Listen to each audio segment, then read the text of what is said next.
A $500 million scandal has erupted inside the royal family, and it all centres around jewels that were never supposed to leave the palace. If you love untangling dramatic mysteries and hidden stories from behind the gilded gates, be sure to subscribe right now so you don't miss the next chapter of this unfolding saga. At its core, this is the story of how $500 million worth of crown jewels, tiaras, necklaces, brooches, and even pearls once worn by Princess Diana, suddenly vanished, setting off a storm of suspicion. Queen Camilla found herself at the centre of accusations that she had secretly arranged for these treasures to be sold through discreet auctions, while Princess Anne rose up as the fierce defender of her late mother's legacy, determined to expose the truth no matter the cost. What began as whispered rumours after the passing of Queen Elizabeth II would eventually explode into one of the most shocking family reckonings of modern times. The disappearance of the jewels wasn't just about missing gemstones, it was about heritage, memory, and loyalty.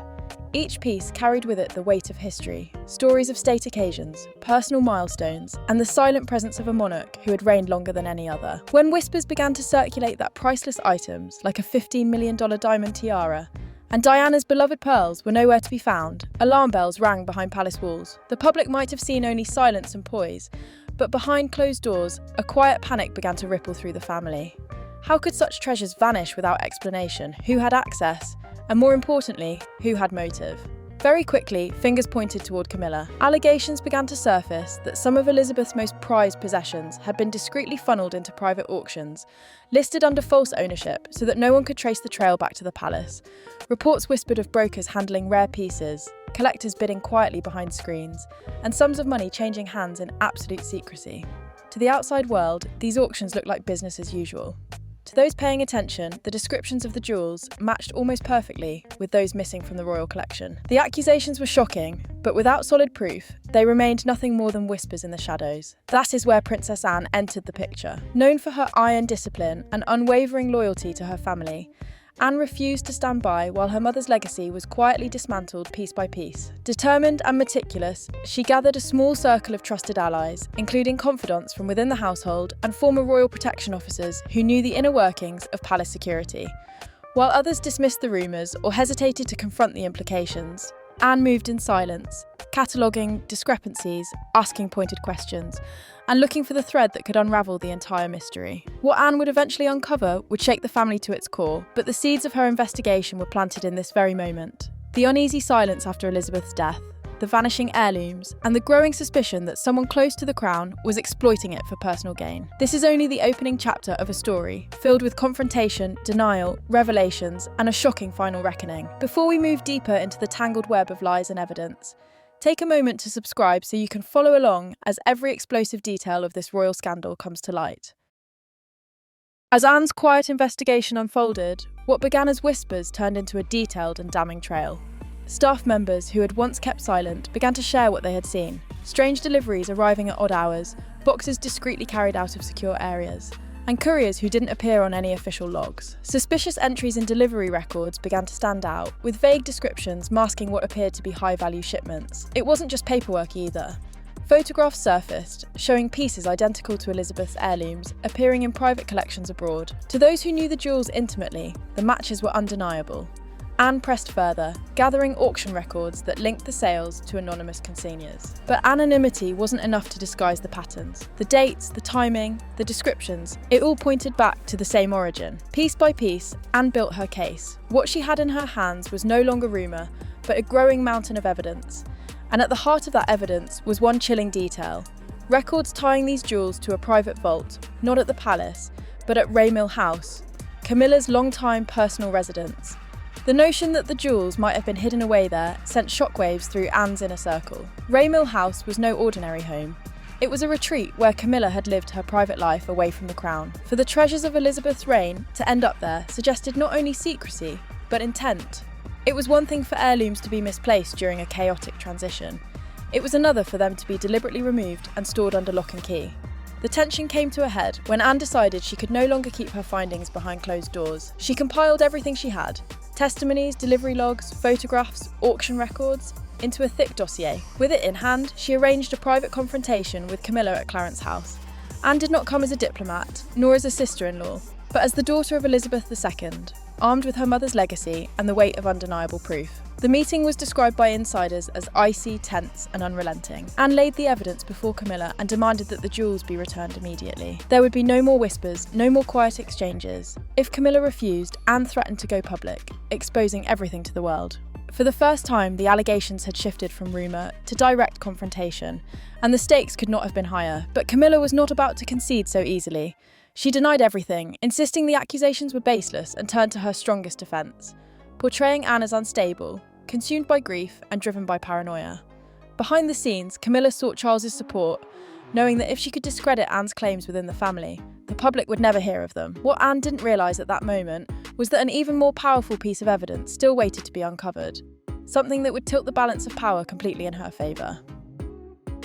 That final, undeniable piece of evidence emerged not in London, but in the quiet halls of Balmoral. While sorting through Elizabeth's belongings, a sealed letter was discovered, addressed not to the world, not even to her eldest son, but directly to Princess Anne. The letter was carefully written, clear in its intent and devastating in its implications. In it, the late Queen explicitly named Anne as the rightful guardian of her most valuable jewels, charging her with the duty of protecting them from misuse. But there was more. Elizabeth had also included a stern warning to Camilla, urging her never to exploit or mishandle the heirlooms entrusted to the crown. This letter was nothing short of explosive. It didn't just give Anne moral authority.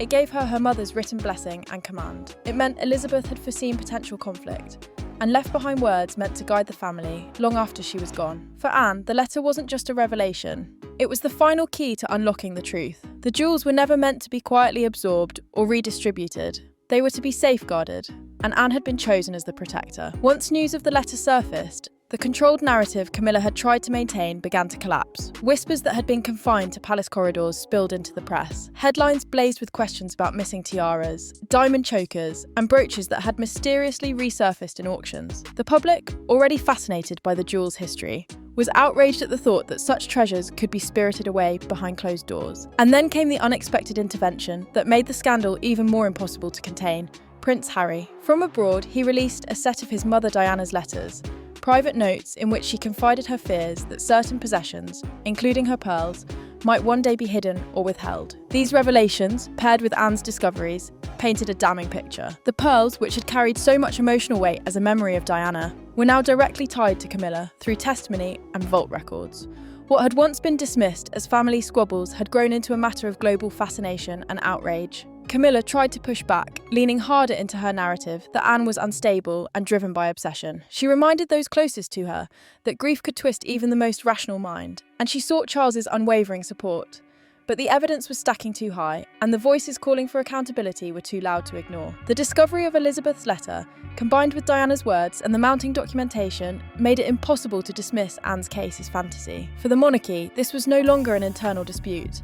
It was a public scandal, one threatening to tarnish the image of the crown itself. And as the pressure mounted, a final reckoning became inevitable. All roads pointed to Balmoral once again, where the family would gather not only to confront the evidence, but to decide what must be done about Camilla's role in one of the most shocking betrayals the monarchy had ever faced. At Balmoral, the stage was set for one of the most tense family gatherings in living memory. Behind the stone walls of the Scottish estate, members of the royal family assembled in a private room away from cameras, press and prying eyes. It was here that Anne presented her complete case, a meticulously organised dossier containing every detail she had uncovered. Delivery logs, staff testimonies, photographs of the jewels appearing in foreign collections, and the sealed letter from Elizabeth herself. With steady resolve, Anne laid it all out, leaving no room for doubt or evasion. The atmosphere was electric with silence. Every page turned, every piece of evidence reviewed, seemed to draw the family deeper into an undeniable reality.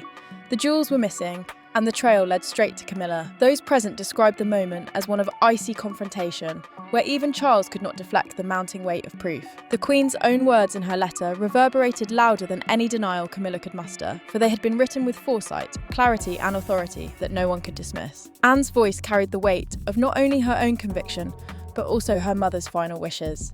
She demanded the return of the jewels in their entirety, stressing that this was not a matter of pride or rivalry, but one of legacy. Each piece, from the tiaras to the chokers, was part of a history that belonged not to an individual, but to the crown and the nation it symbolised. To allow them to remain hidden in a private vault or dispersed through auctions was, in Anne's view, an unforgivable betrayal. Camilla, faced with the overwhelming evidence, initially tried to maintain her defence, She insisted that the accusations were exaggerated, that the connections were circumstantial, and that Anne's obsession had twisted facts into something sinister. But with each protest, she found herself more isolated. The sealed letter, Harry's release of Diana's words, and the physical documentation of the jewel's movements left little room for plausible denial. The harder she tried to cast doubt, the more fragile her position appeared. Witnesses to the confrontation later described Charles as visibly torn. On one hand, his instinct was to shield his wife, to believe her words over the accusations. On the other, the proof in front of him was too strong, and to ignore it would have meant defying his own mother's final instructions. In the end, the weight of tradition, duty, and evidence left him no choice but to yield to the truth. At last, under relentless pressure and with her defences crumbling, Camilla conceded. The jewels, it was revealed, had indeed been stored away at Raymil House, concealed from the official royal inventories. Though she attempted to frame it as a temporary measure, claiming she had intended to safeguard them, the explanation rang hollow. The jewels were ordered to be returned immediately, with Anne personally overseeing their restoration to their rightful place within the collection. The moment marked a turning point. Anne had prevailed not through theatrics or force, but through persistence, evidence, and her unwavering loyalty to her mother's wishes. Camilla's concession was not just the return of priceless artefacts. It was an admission, however reluctant, that the truth could no longer be hidden. The reckoning at Balmoral had been delivered, and the monarchy would never view its internal trust in the same way again. In the aftermath of Balmoral, the jewels were quietly restored to their rightful place, but the scars of betrayal lingered. The Crown's collection, once thought untouchable, now carried with it the story of near loss and the painful reminder that danger sometimes comes not from the outside, but from within. Anne emerged from the ordeal not only as the protector of her mother's treasures, but as the steadfast guardian of her legacy. For many, her determination reaffirmed her reputation as one of the most disciplined and loyal members of the family, a figure who placed duty above self-interest and truth above convenience. Camilla, however, was not so fortunate. Though the jewels had been returned, the stain on her reputation could not be erased. Whispers of auctions, vaults, and secret dealings continued to follow her, casting a shadow over her public image. Even when official statements tried to smooth over the scandal, the public memory of the missing tiara, Diana's pearls, and the Queen's private letter lingered like an unhealed wound. To many, Camilla was no longer simply a controversial figure. She was a reminder of betrayal, of a moment when trust at the heart of the monarchy was broken. The monarchy itself bore the weight of the scandal. What had once been considered unshakable now appeared vulnerable, even fractured. For centuries, the jewels had stood as glittering symbols of continuity, tradition, and stability. The revelation that they could be secretly taken, hidden, or sold under false ownership shattered the illusion of unbreakable unity. Every appearance of the jewels in public from that point on was accompanied by the silent knowledge of what had transpired, an awareness that even the brightest diamonds could cast long shadows. Yet for Anne, the struggle was never about humiliation or vengeance. It was about honouring her mother's trust and ensuring that the legacy of Elizabeth II remained intact. The Queen's letter had given her not only authority, but also purpose, and Anne fulfilled that duty with unshakable resolve. She became, in the eyes of many, the living embodiment of Elizabeth's values: strength, loyalty, and the protection of tradition above all else. In the end, the jewels were safe, but the family was changed forever. The story of their disappearance and return will live on as a cautionary tale of what happens when trust is tested and loyalty is betrayed. It stands as a reminder that the greatest treasures are not just diamonds and pearls, but the integrity with which they are guarded. And though Anne succeeded in her mission, the monarchy now carries a permanent reminder that even within the palace, betrayal can glitter just as brightly as gold.